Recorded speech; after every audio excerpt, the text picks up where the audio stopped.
Hi friends, சிறகடி காசு lovers. இன்றைக்கான episode என்னென்னு பார்க்கலாமா? வேறு என்னாச்சுன்னு தெரியல அப்படி சொல்லிட்டு எல்லோரும் வீட்டில் புலம்பிகிட்ருக்காங்க. அப்போ வந்து மீனாக்கும் சீதாக்கும் ஃபோன் வருது. அது அட் அ டைமில் இவங்களுக்கு வந்து மீனாக்கு வந்து முத்து ஃபோன் பண்ணுறாங்க. சீதாக்கு வந்து அவங்க பாய் ஃப்ரெண்ட் ஃபோன் பண்ணி சொல்கிறாங்க, இந்த மாதிரி உங்கள் தம்பி கிடச்சாச்சு, போலீஸ் போய்ட்டு அவனையும் பிடிச்சாச்சு, அதுக்குள்ளே உங்கள் மாமா போய் காப்பாற்றிட்டாரா அப்படின்னு சொல்லிட்டு. ஆமாம், எங்கள் மாமா ரொம்ப நல்லவர், என் குடும்பத்துக்காக ரொம்ப செய்வார் அப்படி இப்படின்னு சொல்லிட்டு முத்து பற்றி ரொம்ப பெருமையாக பேசிகிட்டு இருக்காங்க. பரவாயில்ல, இந்த காலத்துலேயும் உங்கள் மாமா இப்படிலாம் இருக்காங்க அப்படின்னு சொல்லிட்டு அந்த டிராஃபிக் இன்ஸ்பெக்டர் பேசிகிட்டு இருக்காங்க. ஆனால் நம்ம டிராஃபிக் இன்ஸ்பெக்டர் தெரியாது, அது முத்து தான் அப்படின்னு சொல்லிட்டு. அதுக்கப்புறமா ரொம்ப சரி, அப்புறம் மீனாங்க பேசிகிட்டு இருக்கா முத்துக்கிட்ட. சரிங்க, நல்லபடியாக முடிஞ்சால் சரி, அம்மா பேசி நிமிஷம் கொடுங்க அப்படின்னு சொல்லிட்டு அம்மா கிட்ட பேசிகிட்டு இருக்காங்க சத்யா. அதுக்கப்புறம் சரின்ட்டு சீதா உள்ளே வந்துடுறா. சரி, நான் வைக்கிற அக்கா கூப்பிட்றாங்க அப்படின்னு சொல்லிட்டு போகிறான். அதுக்கப்புறம் மீனா சொல்கிற மாதிரி சத்யா கிடச்சிட்டான் அப்படின்னு சொல்லிட்டு தெரியுமே அப்படின்னு சொல்லிட்டு இருக்காங்க. எப்படி உனக்கு தெரியும்? எனக்கே இப்போ தான் ஃபோன் வந்துச்சு அப்படின்னு சொல்லிட்டு. இல்லைக்கா, அவன் முகத்தை பார்த்தாலே தெரியுது சார், ரொம்ப சந்தோஷமா அப்படின்னு சொல்லிட்டு. என்னடி மாற்றி மாற்றி ஒரு மாதிரி பேசுகிற அப்படின்னு சொல்லிட்டு. உனக்கு எப்படி அமைஞ்ச மாதிரி நம்ம மாப்பிள்ளை மாதிரி சீதாக்கும் ஒரு அமைஞ்சணும் அப்படின்னு சொல்லிட்டு. அவளே பிடிச்சிருவாம்மா, நீ யாராவது ஃபீல் பண்ணாத அப்படின்னு சொல்லுவாங்க. என்ன 2 பேரும் இப்படி பேசுகிறீங்க? இல்லைம்மா, அவள் சும்மா கிண்டல் பண்ணுறா அக்கா அப்படின்னு சொல்லிட்டு சொல்கிறாங்க. அதுக்கப்புறமா நம்ம ரோகிணி எடுத்துகிட்டு பணம் வந்து இந்த மேக்கப் பண்ண போன பணம் வந்து 20,000 எடுத்துகிட்டு வந்து கொடுக்குறாங்க. எனக்கு வேண்டாம், நீ ஏன் வச்சுக்கோ அப்படின்னு சொல்லிட்டு சொல்கிறாங்க. இல்லைங்க, எப்படி வச்சுக்கோங்க, எங்கள் அம்மா வந்தால் நான் கொடுக்க மாட்டேன் அப்படின்னு சொல்லிட்டு. விட்டு அப்படின்னு சொல்லிட்டு முத்து சொல்கிறாங்க. அதுக்கப்புறம் மனு சொல்கிறாங்க, வாங்கிக்கோங்கம்மா நீங்கள் அப்படின்னு சொல்லிட்டு. அதுக்கப்புறமா இப்போ முத்து சொல்லுவோம், உடனே வாங்கிப்பாங்க அப்படின்னு சொல்லிட்டு ரவிக்கிட்ட சொல்கிறாங்க. அதே மாதிரி வந்து சரி என் பையன் சொல்கிறேன், அதனால் நான் அந்த பணத்தை வாங்கிக்கிறேன் அப்படின்னு சொல்லிட்டு காசு வாங்கிக்கிறாங்க. வாங்கிட்டு எண்ணி பார்க்குறாங்க. எண்ணி பார்த்துட்டு ஒரு நோட்டு, பழைய நோட்டாக இருக்குது, இதெல்லாம் ஏன் வாங்குற அப்படின்னு சொல்லிட்டு.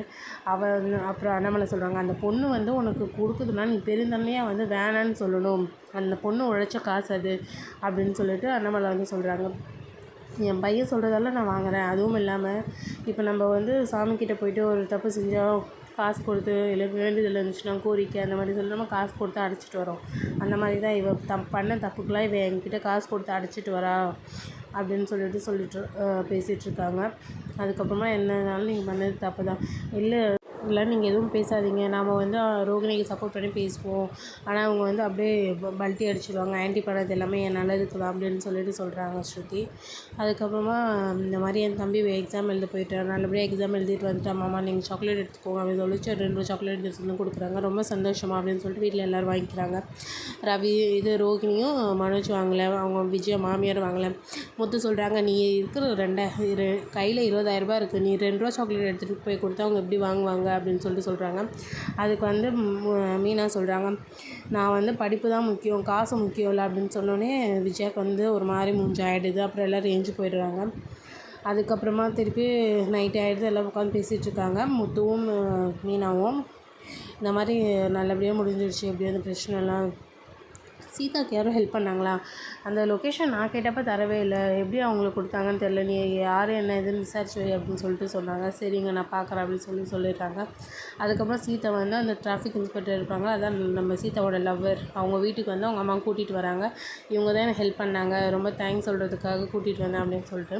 அதுக்கப்புறம் உள்ளே போய்ட்டு வாங்க உட்காருங்க, டீ குடிங்க எல்லாமே சொல்கிறாங்க. அதுக்கப்புறமா நீங்கள் ஹெல்ப் பண்ணலானே என் தம்பி வெளியே வந்திருக்க மாட்டான், அவன் நல்லபடியாக எக்ஸாம் எழுதியிருக்க மாட்டான், ரொம்ப தேங்க்ஸ் அப்படின்னு சொல்லிட்டு சொல்கிறாங்க. நான் பண்ணது ஒரு சின்ன ஹெல்ப் தான், இதுக்கே நீங்கள் இவ்வளோ இது பண்ணிக்கிறீங்க, பரவாயில்ல அப்படின்னு சொல்லிட்டு பேசிகிட்ருக்காங்க. இவங்க 2 பேரும் அப்படியே கண்ணாலே பேசிகிட்ருக்காங்க. இதுதான் இன்றைக்கான எபிசோட். நம்மளோட சேனலை சப்ஸ்கிரைப் பண்ணிக்கோங்க, அப்போ தான் நாளைக்கான வீடியோ உங்களுக்கு வரும். தேங்க்யூ, பாய்.